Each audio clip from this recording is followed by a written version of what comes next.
다음 전화 또 이어서 받아볼게요. 여보세요?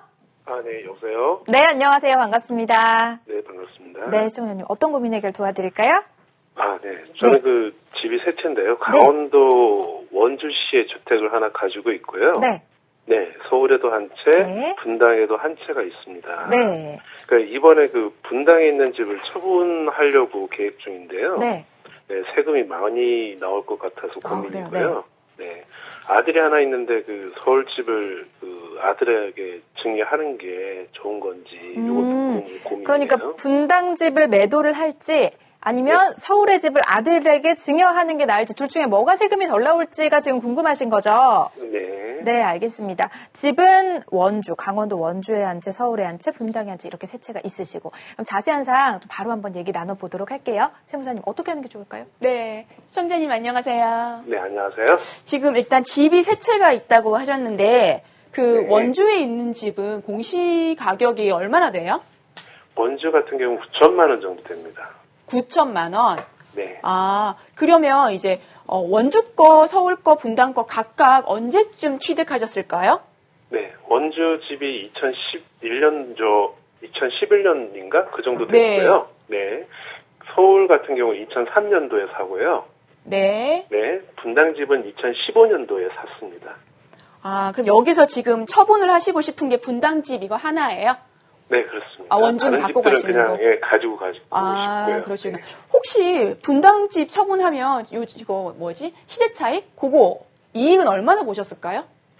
분당 집 같은 경우는 지금 현재 한 2억 정도 오른 걸로 제가 기억하고 있습니다. 2억 정도요, 시세 차익. 그러면 네. 서울 집은 어느 정도 돼요? 증여하신다고 하셔가지고.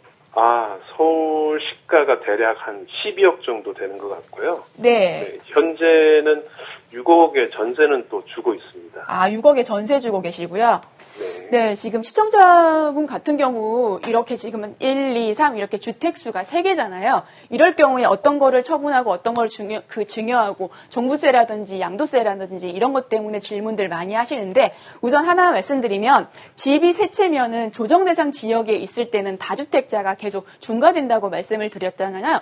그때 조정대상 지역에 이제 집이 2개 있으면 10% 중과, 3개 있으면 20% 중과 이렇게 되시는데 우선 분당집 처분 말씀하셨기 때문에 양도세 부분 하나 설명을 드려야 될 것 같은데 원주 같은 경우 보시면은 이제 서울, 분당 이런 건 조정대상 지역인데 원주는 조정대상 지역이 아니기 때문에 다주택자 주택수 계산할 때 얘는 이제 9천만 원이기 때문에 빠지게 돼요. 그러니까 집이 두 채 있는 거 봐서 중과세율을 적용을 하기 때문에 얘 같은 경우는 38% 세율 적용받을 것 같아요. 아까 2억 정도 시세 차이 얻으셨다고 했는데 그러면은 두 주택이기 때문에 10% 추가되면은 약 48% 세율 적용받으실 것 같은데 이렇게 계산하면 대충 봐도 2억에 48%면 한 8천만 원 정도 양도세 부담이 생기실 것 같아요. 이제 중과되셨을 때. 근데 이렇게 하는 경우랑 서울에 있는 집 증여 부분을 보면은 이제 아드님 같은 경우에 과거에 뭐 증여받은 게 없다거나 뭐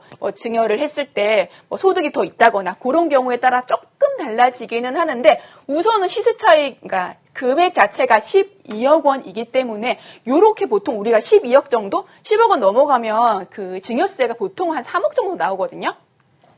근데 여기 지금 전세로 6억 주고 있다고 말씀하셨잖아요. 이때는 보통은 우리가 부담부 증여로 많이 넘기게 돼요. 그럼 부담부 증여라 함은 이 집을 12억 원짜리를 다른 분, 그러니까 아들한테 넘기는데 6억은 전세이기 때문에 시청자분이 양도세를 내셔야 되고 차이 나는 6억 원에 대해서는 아들이 증여를 받으시기 때문에 증여세를 내요. 그러니까 12억 원에 대해서 다 증여하면은 3억인데 6억은 전세로 하고 차이 나는 6억 원에 대해서만 계산을 하면은 보통 우리가 이렇게 계산할 때 한 2억 원 정도 계산이 되거든요. 그럼 세금이 증여세 부분이 조금 많이 줄어드실 것 같아요. 취득세는 당연히 별도로 계산을 하시는 게 좋으실 것 같고 이런 분 같은 경우는 증여를 미리 하는 것도 괜찮으시고 분당집 같은 경우는 처분에 대해서 양도세 나오는데 사실 서울집에 대해서도 부담부 증여를 하면 양도세가 나오잖아요.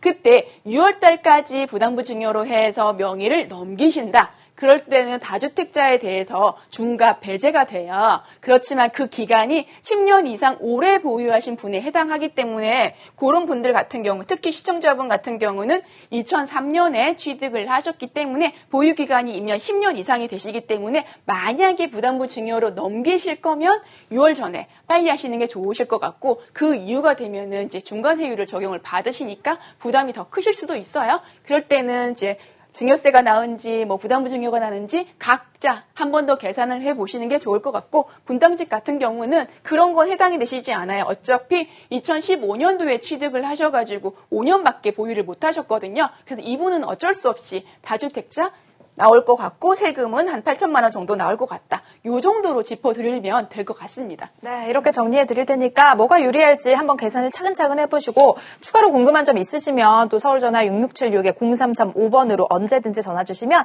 자세하게 도움 드리도록 하겠습니다. 일단은 뭐 전화 주신 분 같은 경우에는 원주에 또 집을 가지고 계신데 이거는 주택으로 계산이 안 된다, 이렇게 말씀을 해주신 네. 것 같아요. 그렇다면은 광역시를 제외한 이런 지방에 있는 주택이다라고 한다면 주택수 계산에서 다 빠지는 건가요? 기준이 네. 있을 것 같아요. 주택수 계산에서 빠진다고 해서 비과세라는 얘기는 아니고요. 네. 여기 지금 보면은 조정대상 지역에 이제 중과하는 부분도 있잖아요. 그렇게 중과 계산을 할 때 주택수에 포함하냐 안 하냐 그럴 때 서울에 있는 집하고요, 광역시에 있는 집하고 경기도에 있는 집하고요, 세종시에 있는 집 있죠. 네. 이 지역 외의 지역 중에서 기준 시가가 3억이 안 되는 집. 지금 시청자분 같은 경우는 딱 그런 상태거든요. 그런 분들 한해서는 주택수 계산할 때 다주택자의 숫자로 보지 않기 때문에 중과 배제할 때 아까 3개였는데 2개로 봐서 10%만 추가를 한 것처럼 그 정도는 혜택을 받으실 수 있으세요. 네. 네. 자, 이렇게 그러면은 좀 기억을 해주시면 좋을 것 같아요. 서울이나 광역시, 경기도, 세종시 외 지역에 있는 3억 이하의 주택, 이거는 조금 주택수 계산에서 빠질 수가 있다. 이 부분 기억을 하시고, 다주택자의 경우에는 이제 양도차익이 얼마인지 한번 보고, 양도차익이 좀 많은 집을 최대한 늦게 파는 게 절세에 도움이 될 것 같아요, 그러면. 네, 그렇죠. 특히나 아까 조금 말씀드리다 만 부분이 있는데, 네. 여기 경기도라든지 사실 뭐 이제 광역시라든지 이런 데도 군, 읍, 면 이런 지역 있잖아요. 네. 그런 지역은 또 조정대상 지역으로 안 보기 때문에 주택수 계산할 때 훨씬 더 유리할 수가 있어요. 네. 그런 분들 같은 경우는 주택수 계산할 때 한 번 더 검토해 보시면 될 것 같고, 지금 이제 아나운서님께서 말씀하신 양도 차익이 크면